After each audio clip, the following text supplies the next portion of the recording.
Saint Germain. Invocation. Thou mighty consuming flame of God. We bow before thy mighty majestic power. We rejoice in thy directing wisdom. We rejoice in thy presence in the heart of every one of God's messengers that go forth to direct his service and energy to the blessing of mankind. We give praise and thanks that thy presence has changed the tide of things, and that thou art as always, the mighty governing intelligence. We give praise and thanks that thy consuming fire and thy creative activity dwelling in the heart of every one of us are ready to be loosed by the conscious desire into action. We give praise and thanks that thou art the consuming presence everywhere, that I am there and I am here, and I am the power that makes all things clear. I am the majestic presence, I am the conquering power, I am thy mighty energy, thy consuming flame each hour. I bring greetings to you all from the heart of the creative fire.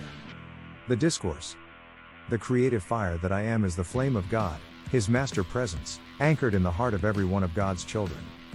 While in some it is but a spark, yet with the right touch, that spark can be fanned into a creative fire and consuming flame. This mighty presence, God, in its myriad activities, is the omnipresent activity that all may use without limit if they only will dismiss from their recognition the outer appearance, which is but an appearance, and take their attention away from that which has bound them through endless years. Today, the scepter of power and authority stands in the atmosphere before the single eye of every advancing student. At first they may reach up mentally and take the scepter of authority, using it in this way, until before they are scarcely aware of it they will find it tangible and visible in their use at times. It is no idle promise that those seeking the light may again receive this dominion. When we go through a footpath in the forest, we know we may return the same way if we wish, but we must make the decision. So after hundreds of years of search in the outer for power and authority, we find that anything that seems to be so is but shifting sand, and tomorrow it may be gone.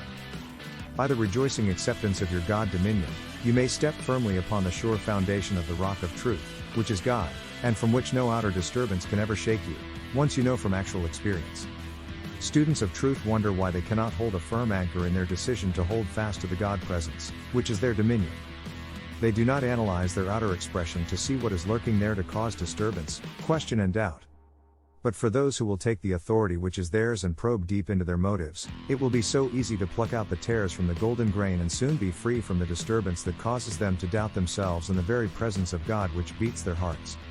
When students will be honest enough with themselves and their God, the I am presence, to pluck out by the roots anything that is causing disturbance within them and be able to feel the mighty light and radiance of the great God Self, they will require little effort in loosing them.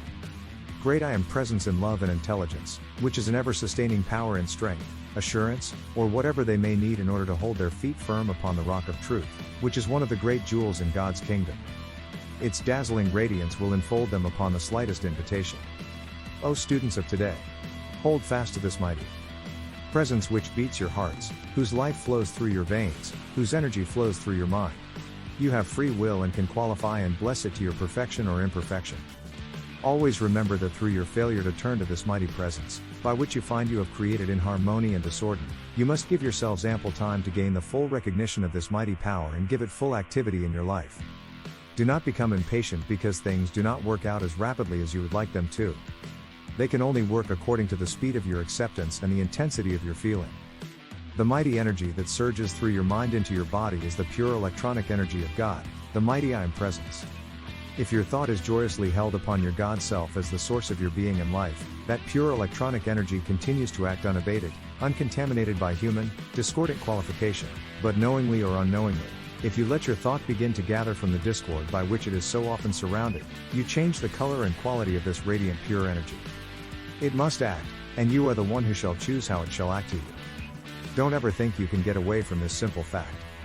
It is an immutable law of God, and no human being can ever change it. Students must understand and maintain this attitude if they wish to make steady progress. I tell you, beloved students, you may rage and doubt and fear and rebel all you please at self-correction, but it is the open door to your mighty illumination and freedom from all limitation in the outer world of activity. There are a great many students, when they come to a certain point of understanding, where all the results of their activity are revealed to them and they look upon the many mistakes that have been made which must be corrected. Become despondent, critical, and condemnatory to themselves and God. This is a great mistake again. Everything that is revealed to them in which they find they have been making a mistake should make them rejoice exceedingly, that the things are revealed which need correcting. Knowing that God is the power to think, then they know they have the power to correct this and should joyfully set to work to do so. The power of God's life which beats their hearts is absolute proof that they have the intelligence and power of God within them by which they may dissolve and consume all the mistakes and discordant creation they have consciously or unconsciously drawn about them. They may say to this undesirable creation, I am the mighty consuming flame that now and forever consumes all past and present mistakes, their cause and effect, and all undesirable creation for which my outer is responsible.